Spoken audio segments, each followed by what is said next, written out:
is I was like, this needs to be cut out. the little papers that you get assigned in school, like the little papers, are what really, especially if you're given like kind of a free range, is, hey, write about this. I want 3 pages about this. You know, what's your stance on it? And sometimes those 3 pages can dictate your entire future. Yeah. You know, and it makes a huge difference. And that's why I saw something.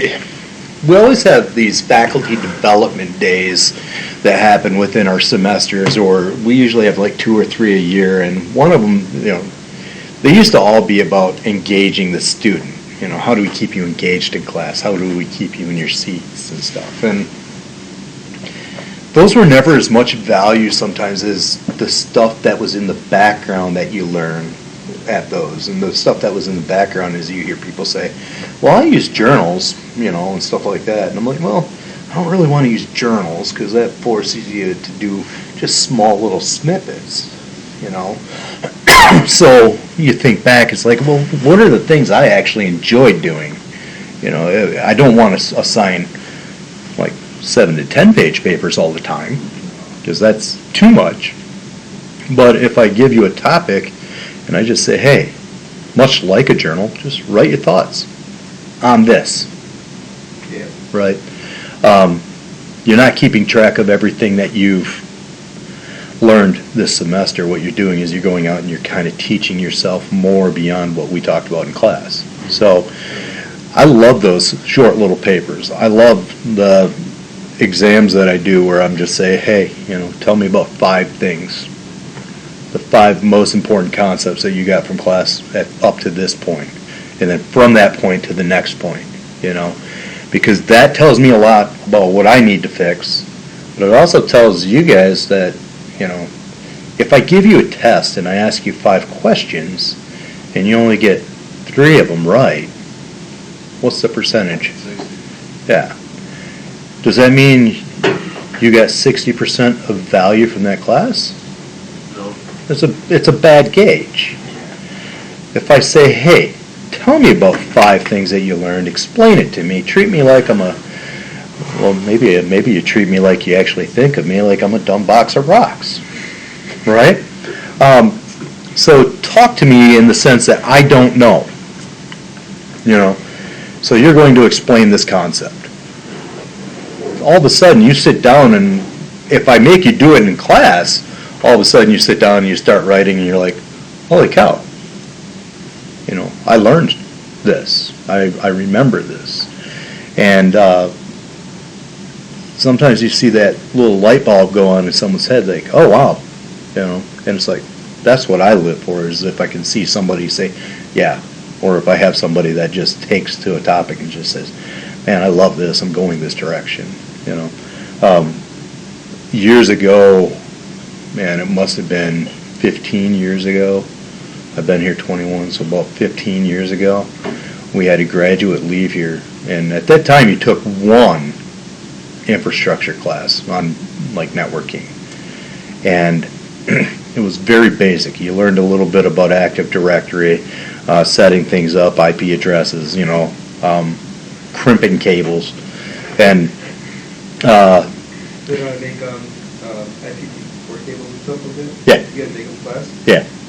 So, you know, you had the little crimpers and stuff, and you had like 5 or 6 sets, and It was so annoying. you know, but so yeah, we did that stuff. But what happened was, this one student, he liked that so much, he took off for the next 3 years and taught himself everything about networking. He left, and back then he left and made $60,000 a year at Dow as a network administrator. He had picked up that much just because he really liked it and he ran with it. And I think that is a lot about what MIS is you get these tidbits, you know, you get a little feel for programming, you get a little feel for systems analysis, you get a little feel for project management, and you take and you run with what you want to run with. And the background knowledge in that is what makes you successful as an MIS professional. But that piece that you run with, That's what makes your career. You know? So I always say, you know, I'm glad you said, you know, hey, that 3-page paper made a difference. Well, good, you know. And you might find 6 months down the road, you're in class and you're like, oh, wait, this paper is even better. I really like this. Maybe I narrowed it down a little further. Maybe instead of just AI, maybe I want to do a minor in data analytics, right? Because that's where it all is. So do we do something like that? I'm actually thinking, because MIS, we have a Management 4300 class, which is about gaining strategic advantage in a business through the use of technology, right? We pretty much learn that throughout the rest of our program. So my thought would be that maybe we take and do a data analytics course somewhere in our curriculum instead of that course, or we build in the choice between a data analytics and that course. Because you have some people that aren't going to be math oriented in our program. But if I give you an option, okay, you can do this math oriented, or you can do this. That would be pretty cool. You know, because right now I have that you can take Accounting 3500, you can take MIS 3200, which is database, which goes towards AI, and data analytics. That actually counts as data analytics class too. And then, so you have Accounting Information Systems, you have that, or a cybersecurity class, which was MIS 3800.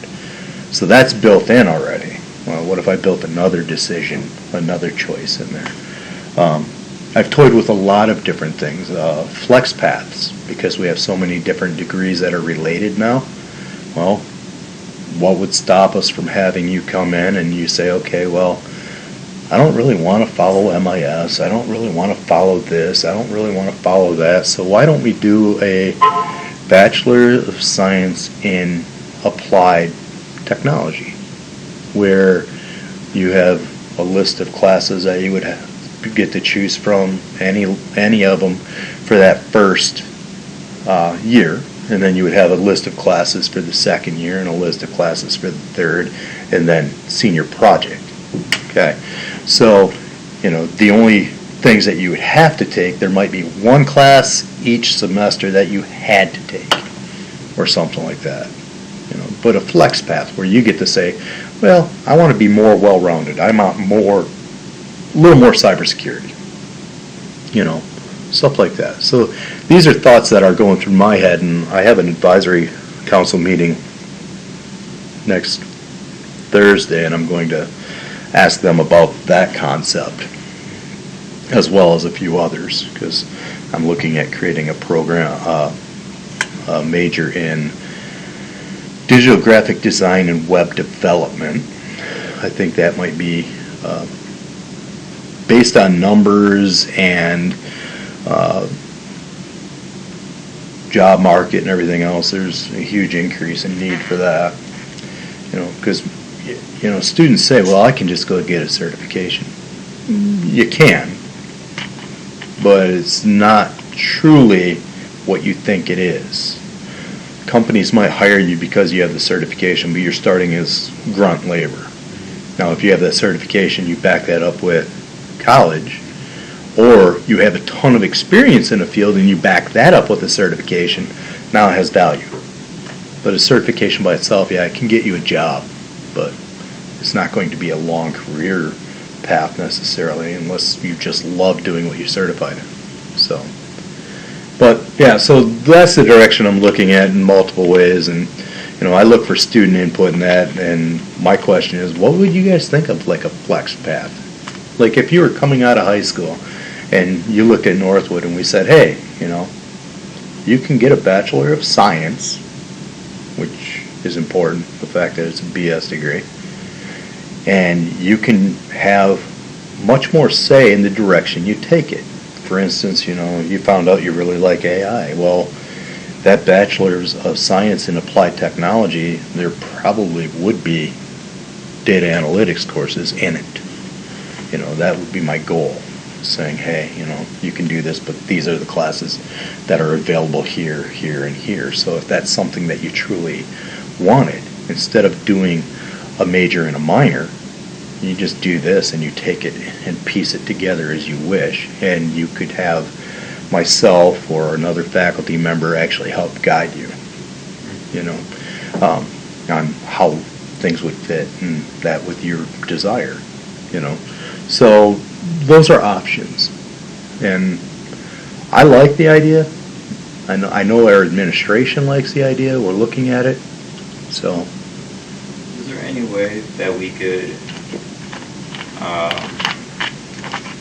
don't know, I'm trying to slim down the amount of classes while still receiving all the info? I guess that's a weird way of putting it, because with that flex path that you're talking about, because I have MIS and cyber as major and a minor in data analytics, so I kind of got the trifecta, but instead of just my 4-year plan that was originally supposed to happen, I now have an added month, or like an added semester. Yeah, so with that flex path, would you be able to shrink that back down to that same timeline? So then people wouldn't have to take the extra semester?